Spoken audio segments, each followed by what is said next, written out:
Iran युद्ध के बीच Washington में हलचल तेज है। अमेरिकी नेवी सेक्रेटरी जॉन वेलन ने इस्तीफा दे दिया है। ट्रंप ने आर्मी चीफ के बाद नेवी सेक्रेटरी को हटा दिया। जॉन फेलन को तुरंत पद छोड़ने के आदेश दिए गए। एक महीने पहले आर्मी चीफ भी हटाए गए थे। अमेरिका में बड़े फैसलों में सियासी सरगर्मी बढ़ गई है, तो वॉशिंगटन में हलचल तेज है। ईरान से युद्ध के बीच अमेरिकी नेवी सेक्रेटरी जॉन फेलन ने इस्तीफा दे दिया है। ट्रंप ने आर्मी चीफ के बाद अब नेवी सेक्रेटरी को भी हटा दिया। ऐसे में सियासी गलियारे में लगातार ये खबर चर्चा का विषय बनी हुई है।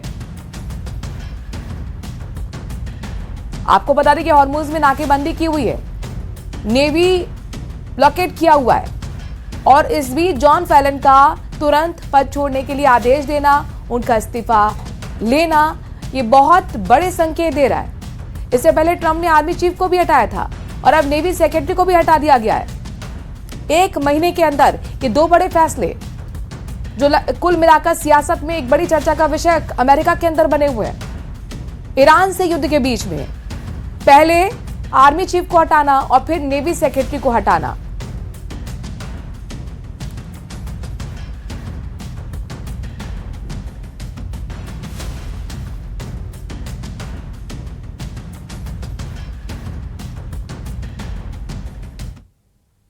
ये जंग सिर्फ सरहदों पर नहीं, सियासत के गलियारों में भी लड़ी जा रही है। ईरान हो या अमेरिका, अंदरूनी राजनीति ने हालात को और उलझा दिया है। कौन शांति चाहता है और कौन टकराव? क्यों हर फैसला युद्ध की तरफ झुक जाता है? यही अंदर की राजनीति अब सबसे बड़ा खतरा बन गई है।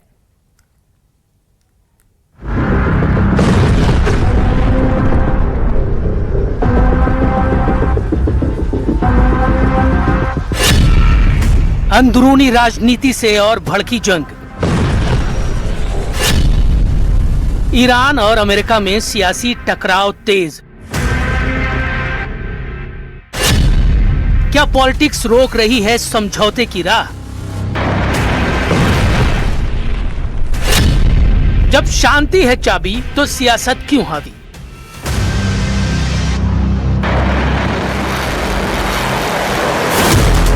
ईरान के भीतर इस वक्त सत्ता का संतुलन पूरी तरह IRGC यानी रेवोल्यूशनरी गार्ड्स के प्रभाव में नजर आ रहा है। ये वही सैन्य संगठन है जो सिर्फ सुरक्षा नहीं बल्कि विदेश नीति पर भी गहरा असर रखता है। हाल की घटना में कट्टरपंथी धड़े के नेता अहमद वाहिदी ने साफ संकेत दिया कि अमेरिका के साथ बातचीत पर भरोसा नहीं किया जा सकता। उनका मानना है कि दबाव में किया गया कोई भी समझौता ईरान के हितों के खिलाफ होगा।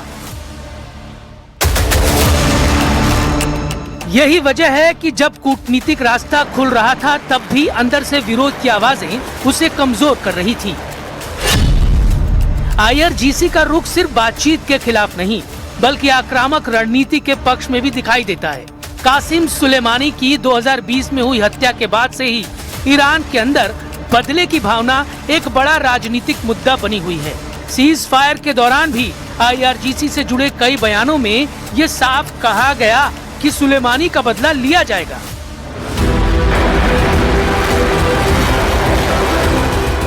ऐसे में किसी भी तरह की शांति वार्ता उनके एजेंडे के खिलाफ जाती है। यही कारण है कि ईरान के भीतर एक ऐसा माहौल बना हुआ है जहां समझौते को कमजोरी और टकराव को ताकत के रूप में पेश किया जा रहा है। कुछ ऐसी ही कहानी अमेरिका के साथ भी है। अमेरिका की अंदरूनी राजनीति भी इस टकराव को कम नहीं होने दे रही। डोनाल्ड ट्रंप का राजनीतिक मॉडल हमेशा से सख्ती और दबाव पर आधारित रहा है। 2026 के इस दौर में भी ट्रंप प्रशासन अपनी मजबूत छवि बनाए रखने के लिए ईरान के खिलाफ नाकाबंदी और सैन्य तैयारियों को जारी रखे हुए है। अमेरिका में एक घरेलू राजनीतिक माहौल ऐसा है जहां किसी भी नरमी को कमजोरी के तौर पर देखा जाता है। यही वजह है कि ट्रंप के लिए बातचीत से ज्यादा दबाव बनाए रखना एक राजनीतिक जरूरत बन गया है।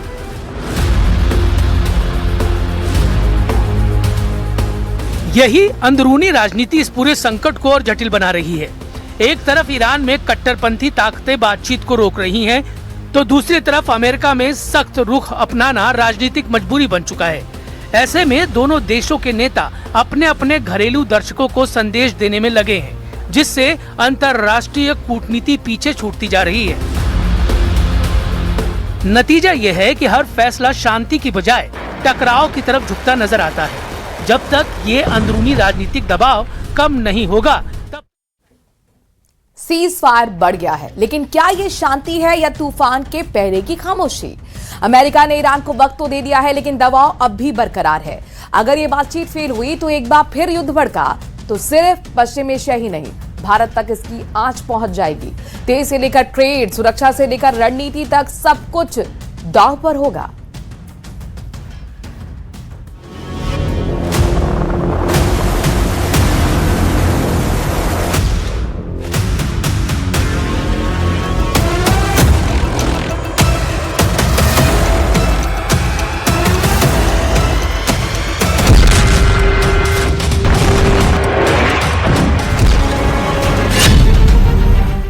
अगर जंग दोबारा भड़की तो क्या होगा?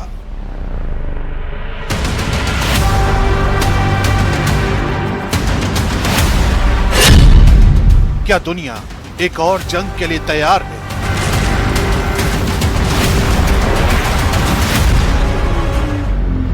पश्चिम एशिया में युद्ध के घातक परिणाम।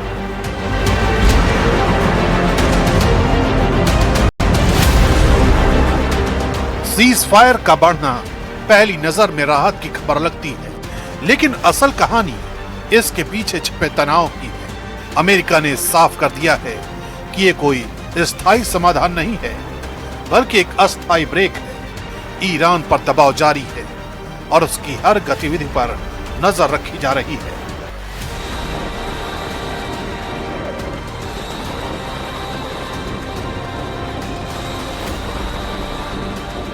अगर ईरान का प्रस्ताव अमेरिका को खुश नहीं करता तो ये सीज फायर कभी भी खत्म हो सकता है। ऐसे में यह पूरा क्षेत्र बारूद के ढेर पर बैठा हुआ है, जहां एक चिंगारी पूरे पश्चिम एशिया को फिर से युद्ध की आग में झोंक सकती है और इस आग का असर कई देशों को झुलसा सकता है। लेकिन कैसे, ये समझने से पहले हमें पश्चिम एशिया के भूगोल को समझना होगा।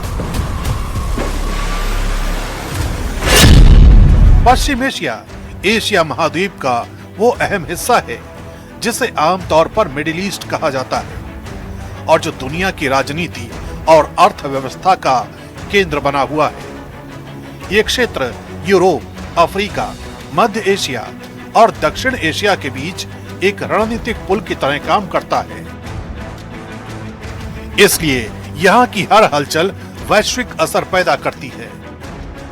भौगोलिक रूप से ये इलाका भूमध्य सागर, काला सागर, कैस्पियन सागर, फारस की खाड़ी, अरब सागर, लाल सागर और अदन की खाड़ी से घिरा हुआ है, जो इसे समुद्री व्यापार के लिए बेहद महत्वपूर्ण बनाता है। सऊदी अरब, ईरान, इराक, तुर्की और यूएई जैसे बड़े देश इस क्षेत्र का हिस्सा हैं, जिनके पास दुनिया के सबसे बड़े तेल भंडार मौजूद हैं।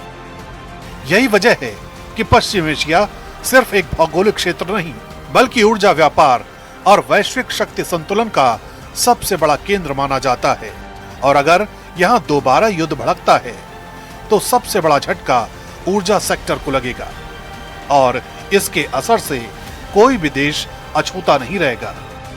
पश्चिम एशिया दुनिया के कुल तेल उत्पादन का करीब 30% हिस्सा देता है और यही वजह है कि यहाँ की हर हलचल सीधे ग्लोबल मार्केट को हिला देती है।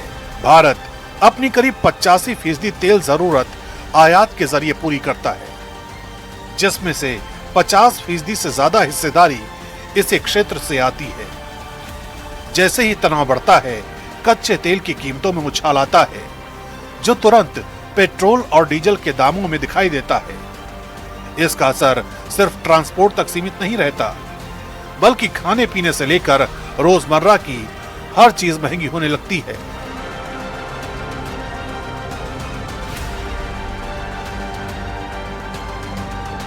अगर ये संघर्ष लंबा चलता है तो असर सिर्फ तेल और महंगाई तक सीमित नहीं होगा, बल्कि वैश्विक सप्लाई चेन को भी गहरा झटका लगेगा।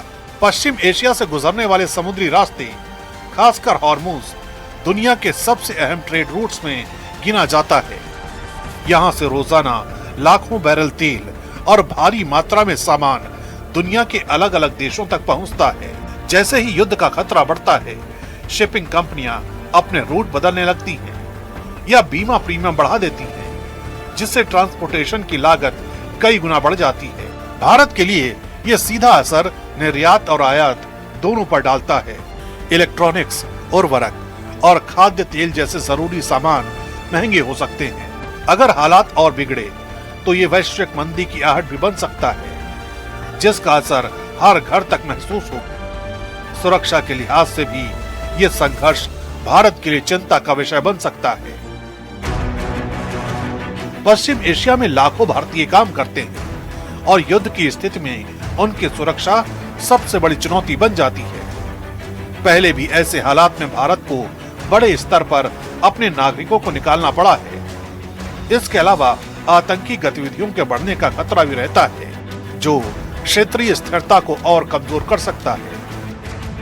रणनीतिक तौर पर भी भारत एक मुश्किल संतुलन में फंस सकता है।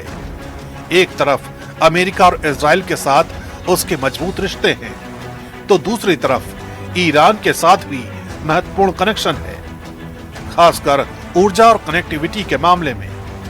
ऐसे में युद्ध की स्थिति भारत को एक जटिल कूटनीतिक परीक्षा में डाल सकती है। यानी सीज फायर का बढ़ना फिलहाल राहत जरूर है, लेकिन अगर यह अस्थायी शांति टूटती है तो इसका असर सीमाओं से बहुत दूर तक महसूस होगा।